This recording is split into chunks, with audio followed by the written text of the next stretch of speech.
Let's dive into the story of artificial intelligence. It's this incredible journey that starts with, simple logic puzzles and somehow leads us to today, to machines that can create stunning art and even act as partners in our day-to-day work. This is the story of how machines are, learning to think. You've probably felt it too, right? It's like AI just exploded into our lives overnight. One minute it's the stuff of science fiction, and the next it's writing our emails, generating images, and popping up everywhere. But here's the thing, this overnight success was actually decades in the making. And that brings us to the big question we're going to tackle. How on earth did AI get so smart so fast? To really get that, we have to rewind. We've got to go back to the very beginning. So let's start with the long dawn of AI, a time filled with massive dreams, but also some really foundational struggles. Now, the early history of AI, it was not a straight lineup. Not at all. It was more like a roller coaster, these big boom and bust cycles. You had these incredible periods of optimism and excitement, like when the whole field got its name back in the 50s. But those highs were often followed by what we now call AI winters. These were times when the hype just got way ahead of the reality. And as a result, the funding dried up and people got pretty disillusioned. To really understand what was going on back then, you have to know about these two competing ideas for how to build an intelligence. For a long time, the main game in town was what's called symbolic AI. The idea here was that we, the smart humans, would hand-code every single rule for what intelligence is. But there was this other kind of radical idea bubbling under the surface, machine learning. And its question was, what if, instead of teaching a machine all the rules, we could just get it to learn the rules for itself just by showing it a ton of data?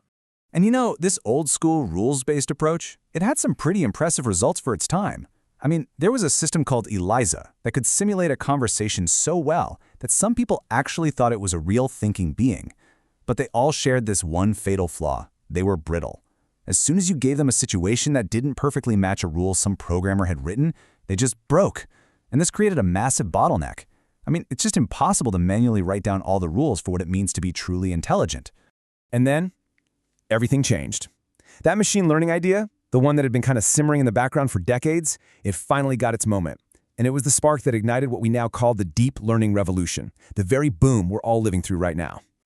So what happened? Well, it wasn't just one single thing. It was more like the perfect recipe coming together with three key ingredients. First, big data. Suddenly, the entire internet was there, this massive, endless library for an AI to learn from. Second, powerful GPUs. And this is the funny part. It was a total accident. The same computer chips that were built to make video games look amazing turned out to be absolutely perfect for running the massive calculations AI needs. And third, smarter algorithms. We finally figured out really effective ways to train these huge digital brains that we call neural networks. This new recipe led to what you could call two big bang moments. In 2012, a system called AlexNet just completely destroyed the competition in an image recognition contest. It proved that AI could finally see the world almost like a human. Then, in 2016, something even more shocking happened. AlphaGo defeated the world's best player at the game of Go. This was just stunning, because Go isn't just about rules, it's a game of deep intuition.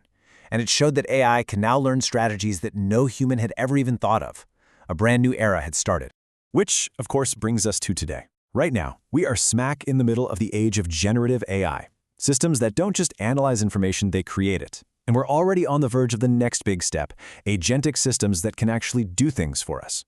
And the speed that this is all happening is just staggering. Look at this. In just 1 year, the use of generative AI in business is projected to more than double. It's jumping from about a third of all companies to over 70%. This isn't a slow trickle, folks. It's a flood.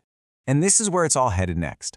AI is evolving from being a passive assistant you ask questions to into an active agent that gets things done. Agentic AI can understand a goal you give it, create a plan, and then use digital tools like a web browser to actually execute that plan.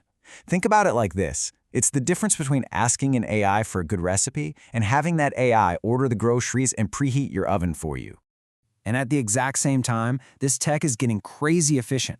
An AI model today can do everything a model from just a couple years ago could do, but while being over 140 times smaller. It's this incredible shrinking of the technology that's making it possible to put super powerful AI not just in some giant data center, but right there on the phone in your pocket. So what does all this really mean for how we work every day? Well, it's kicking off a fundamental shift in how we collaborate. We're creating a totally new kind of human-machine partnership.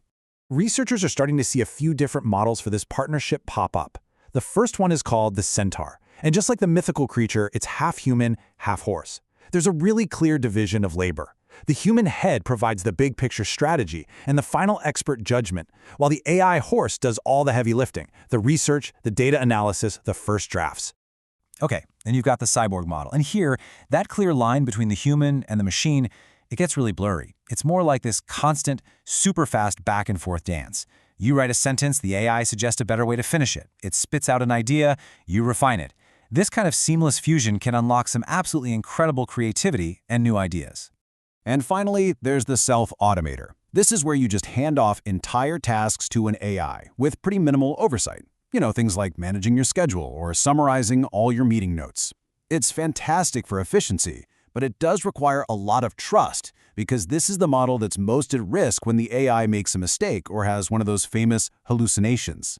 All of this incredible progress is pointing in one direction, toward what many in the field see as the ultimate grand prize: artificial general intelligence, or AGI. We're talking about a machine that could match or even blow past human intelligence at pretty much any task you can think of. So, the billion-dollar question is, when is it going to get here? And the honest answer is, nobody has a clue. Seriously, the entrepreneurs who are actually building these systems, some of them think it's just a few years away. Academics, on the other hand, tend to be way more cautious, maybe pointing to the 2040s or even later. And then you have some skeptics who believe true human-like general intelligence can never be replicated in a machine. Right now, the only thing everyone agrees on is the uncertainty. But this race to build AI-GI brings us face-to-face with what is single-handedly the most important topic in the entire field today, and that is the alignment challenge. How do we make absolutely sure that these incredibly powerful systems are safe, that we can control them, and that they are aligned with human values? And this gets to the heart of the problem, what's being called the governance gap. AI's capabilities are just accelerating at this exponential pace, but our ability to build in safety and regulation, that's growing at a much slower, linear pace. These models can still be jailbroken to get around their safety rules, they can still hallucinate and make things up, and maybe most critically, no one has a foolproof plan for how you control a system that could one day become significantly smarter than the people who created it. Which brings us to our final thought. The story of AI has moved out of the computer science lab and into our lives. It's not just a technical question anymore of what these systems can do. The real question, the one that is going to define our future, is a deeply human one. What do we want them to do? And how will we, together, choose to build our world alongside them?